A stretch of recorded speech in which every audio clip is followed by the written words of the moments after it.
Greetings. This is to start with an update and a big thank you for the kind generosity still ongoing to help my friend with this, what is potentially deportation. But the best part about it is it's not the visa. It's the NHS surcharge of £4,000 per adult every 5 years. It's complicated by the fact that the youngest daughter is actually born in Scotland. So this makes the whole thing so ridiculous anyway. Let's give you an example. This is the perspective I see this from.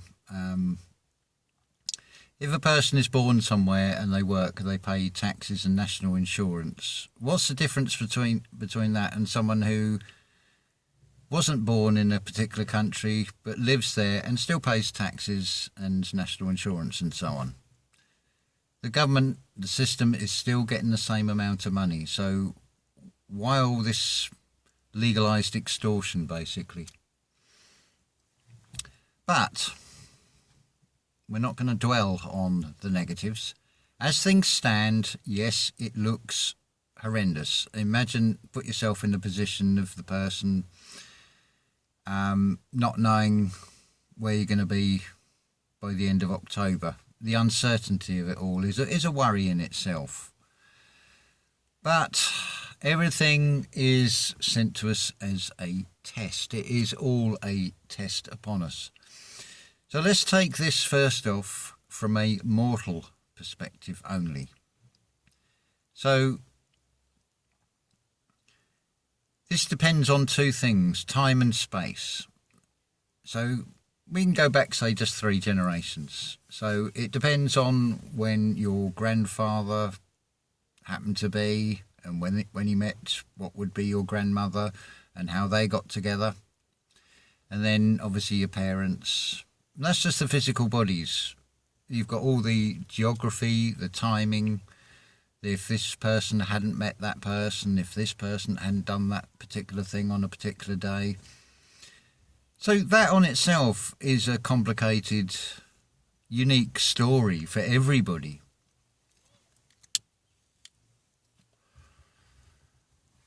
Now let's put another aspect to this. Let's put an immortal aspect of this was all thought out. And I think this is what a perfect example, and you can take this with anybody's scenario, because you all have unique stories. You are all unique. You're not all the same. There may be commonalities with things, but you have your own story. So for everything, all the interaction and everything, and all that, if this didn't happen then and that didn't happen then. Now, the creator, the collective consciousness, you can see how majestic, how much more than human comprehension it is just from that point of view. Now we can also add into this story, how do I come into it? It's through meeting through social media. I've actually met the people involved. And it happens I've got the facility with the channel, so let's use something that the system gives us to advantage. So I'm thinking, what else can I do with this channel? But there's even more to this. Last Monday, I think it was, I was entrusted with 2 cash point cards with PIN numbers and asked to go and withdraw a large amount of money. Over £500 basically. So something came into my mind about, do that Neville Goddard visualization with the counting of the money, and because it's like you've got all this wad of printed banknotes in your hand, you can feel it in your hand. It's very real in this reality. So let's just go back to the visualization. I have nothing in particular, no actual specific desire. I mean, forget about all the trivial things like, oh, I could do with a new pair of shoes, or I could do with a new razor blade or whatever it happens to be. But I'm just going with the flow on this. So I thought, let's go with this idea. We do this visualization. Then I thought, I haven't heard from my soul sister for a while. Something's not up. This is not normal for it to be this quiet. Then all this comes out. So you can take from this what you want. To me, this is not coincidental. This is a series of events that just all sort of fall into place, that happens for a reason that is beyond human comprehension. So I don't know why I got the idea. I'm not even going to question why that idea came into my head. It's just something that it was feeling. The idea was there and it felt right, and that's what I went with. And I'd say do this with everything. Every channel, everything you see, everything you hear about. Does it resonate with you? How do you feel about something? That is the secret of it, as Neville Goddard says. So I'd also like to bring into this another New Thought writer, which I've mentioned before, and this came up on the YouTube feed. And everything does seem to happen for a reason. I was reminded listening to The Game of Life and How to Play It by Florence Scovil Shinn. I'll put the link in the description. There's plenty of testimonies, and I would say what I'm giving you here is a testimony of how events are outside of the mortal perspective of things. But don't try and analyse it. But again, this is proof of, from thought and from feeling, we can manifest. And I'd go so far as to say, you wonder why the weather is so up and down. You wonder why there are earthquakes. It's collective consciousness, it's feeling. There's basically a script that is being played out on this world stage. And it's just like those screens, those television screens, those pharmaceutical drugs. It's all about repeat, repeat, repeat. So you could say the fall of the Tower of Babylon or whatever. Maybe it was shown that 20 odd years ago. Same story. And you can make prophecies out of these things by manipulating and orchestrating scripts, by portraying them in certain ways. And this is exactly how things are being done. What seemed to be an almost, shall we say, coincidence. I was just scratching the surface, this tie-up between Scotland and Egypt, and Ireland and Wales, and all the Gaelic, Gaul, Galilee, Galatian, same root in everything. That's going off on a bit of a, well, it is and it isn't going off on a tangent, because it's all about someone who is in Scotland who, as things stand, it doesn't look very good, but we know we have the power of imagination. Imagination creates reality, it can't be said enough, as long as you put the feeling into it. So, and you'll see this. People impress into their subconscious by what they say. They're constantly reminding themselves about their illnesses or how they're not having a good day. And of course, we are basically magnetic energy beings, and that's what you'll draw towards you. I mean, I've had some wonderful experiences. I'm very aware that I am a spirit in a body. See, this is a world stage, so these physical vessels are on these set courses, and you are the spirit that comes into that vessel. See, there's another aspect, another part of the immortal aspect. Although you don't remember it, you have come in to that vessel to take on that acting role. That is the role that you're playing, and because in the immortal perspective, you have thought, yeah, I want to go through that experience and be able to then tell of that experience. It's all about expanding collective consciousness all the way through. Calling it a game of life as well. Well, if you want to play any game, then surely you need to know what is the object of the game. What are you meant to do? And generally it's to get from A to B, collect something along the way, which you then redeem, because you hand over the controls. You walk with God, because you are God. There is no separation. That's another thing, a message that's sort of coming through very loud and clear. There is a separation from this reality in the way that I am perceiving it, and feel very detached from it. And with that detachment is an almighty freedom. Nothing appears to have changed at all out there, really. But what has changed is what's going on within here. Because I don't have any fear of it. There's a pattern to everything. Now let's take education, for example. And I think the comedian George Carling, put it very well about smart enough to operate the machines, but not smart enough to work out what is going on. I would say that is the precise opposite of what is actually happening. I said on a video a while ago,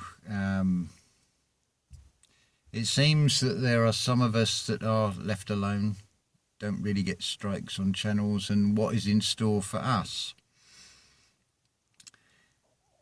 And it's nice to see that Thomas Sheridan has echoed this, and I have to agree with him on Beyond Reality 313 channel and Thomas Sheridan channel,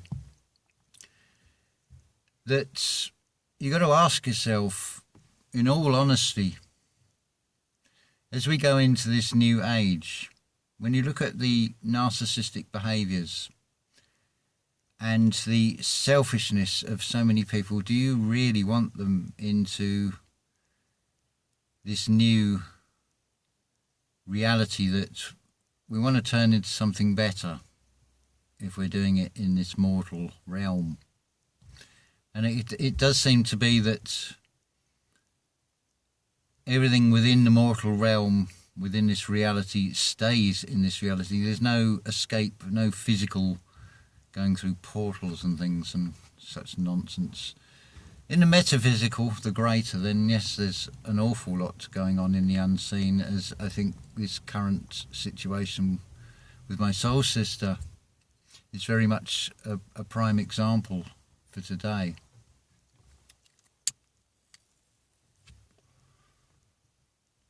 So, it basically comes down to watching everything you think, everything you say, everything you feel. So think of someone from your past, what you would class as your worst enemy, as it were, maybe from school days, I don't know. You know, in your mind. Now, how much do you feed that memory of that past? Because if you're magnets as well, don't forget, and we are all one, that whatever you're wishing on them, you're wishing upon yourself ultimately, because it all comes back. It can manifest if you are full of what is basically acidic hatred, all those negative qualities, what do you think it's going to impress on your own body? And you wonder why so many people get cancer, for example. It's self-inflicted, everything all the way through, because it's impressed upon the body from what the subconscious picks up from the feelings and the thoughts and the words of the conscious. Another way of putting this is, show me something in nature. Now show me something where man has ever improved upon it. It's very easy to see that from a perspective of now and say, well, we've got mobile phones, we can communicate instantly, we can do this and we can do that. Yeah?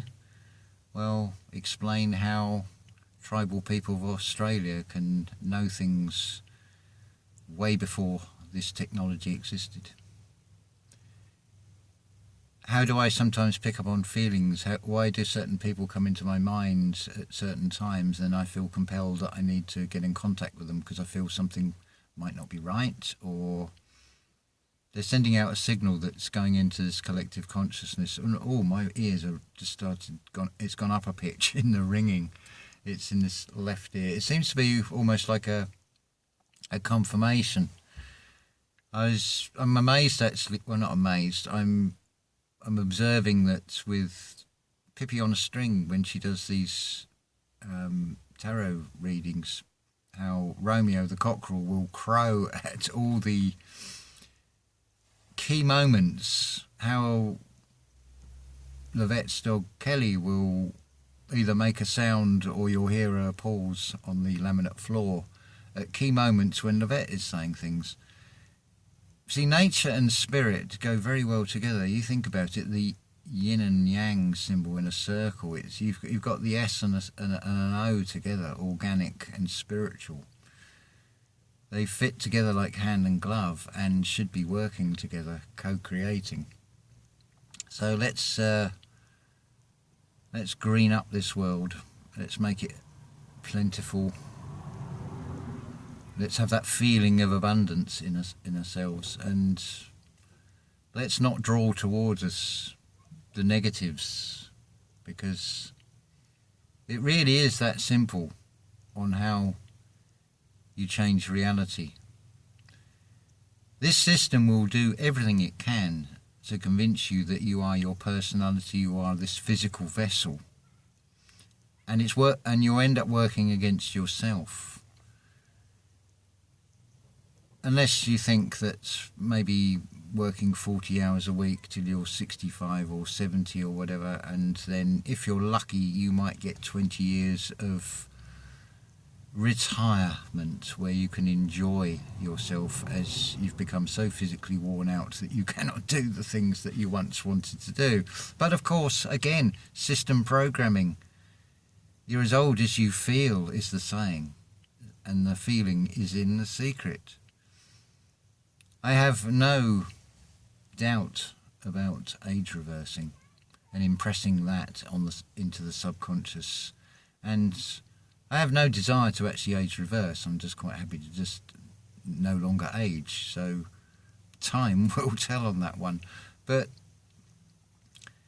the key to this is imagination, creativity and feeling, and collapsing time and space. It's imperative. It's I am pair. I am pair. Tied into 5 senses, the V, and energy. But we're far more than that. Expand out of your physical limits into the metaphysical. I mean, how far can your mind go? Is it limited by your skull, or can you go further? And where can you go? All is possible. Everything is possible. Neville Goddard has said it repeatedly, that God is your own wonderful human imagination. And it is. It very much is that way. So, yeah, this is a testimony of that, yet again. I'm seeing it unfold before me. Just go back to scriptures.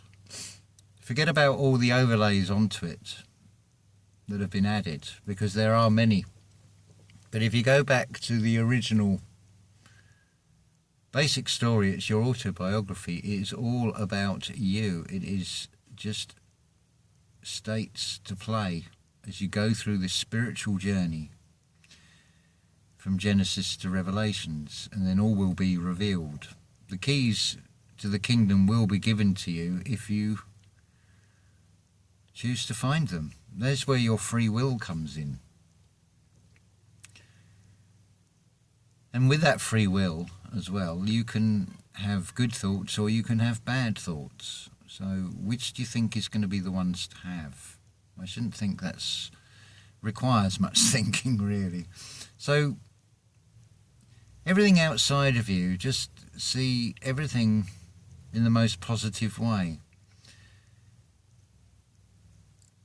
Play the script out in your mind. Create the script. That person who's ranting and raving at you potentially, don't think it that way. Think of them as being relaxed and in a good mood.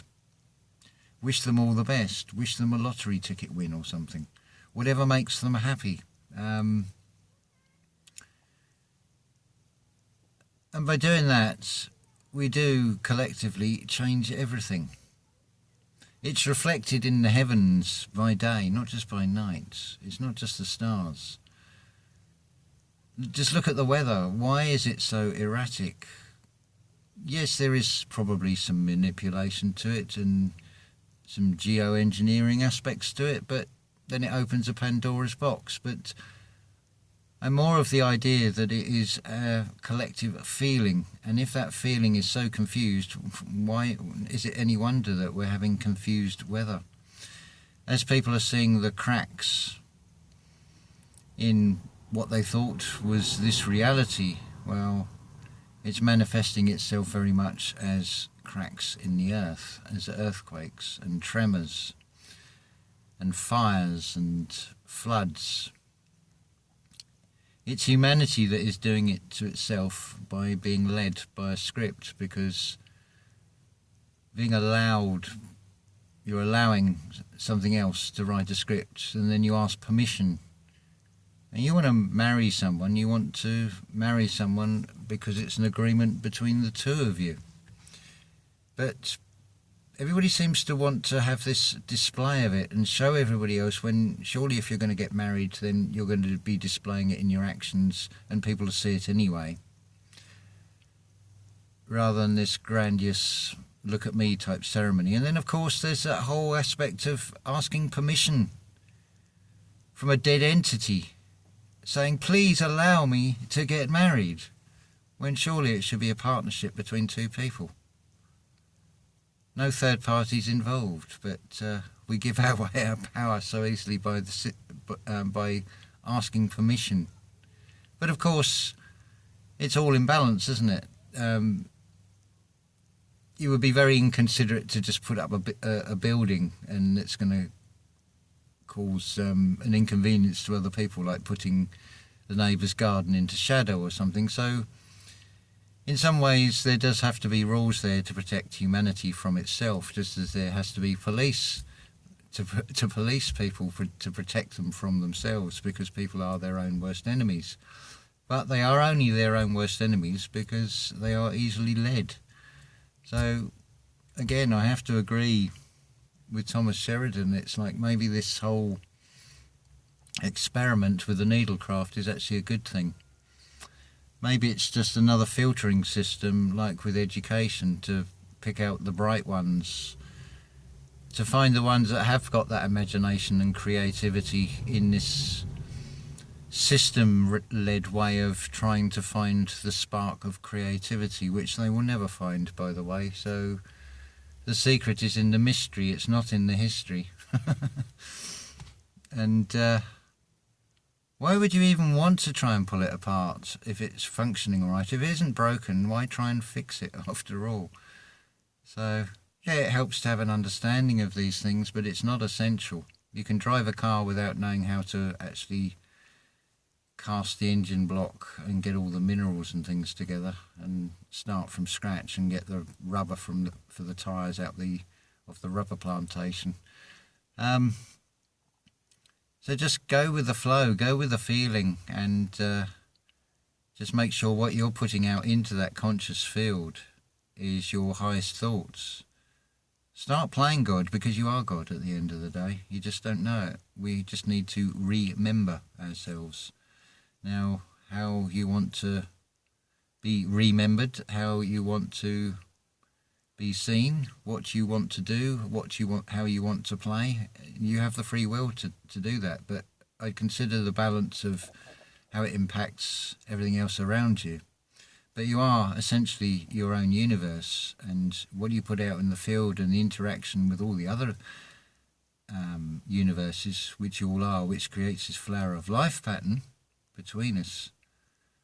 When we come together, which is why they want to keep us 6 foot apart and 6 foot under, 66 again, separating us off from that higher 6, that 6th chakra, that third eye. Funny how you've got 2 eyes, but it's 1 eye, but it's described as the third eye, and yet it's the 6th chakra. Bit of playing with numbers again, I should think, because it's all a numbers game. Anyway, Florence Scovil Shinn, The Game of Life and How to Play It. Well worth listening to at least several times. Impress that on your subconscious and put that into practice. Ta-ta for now.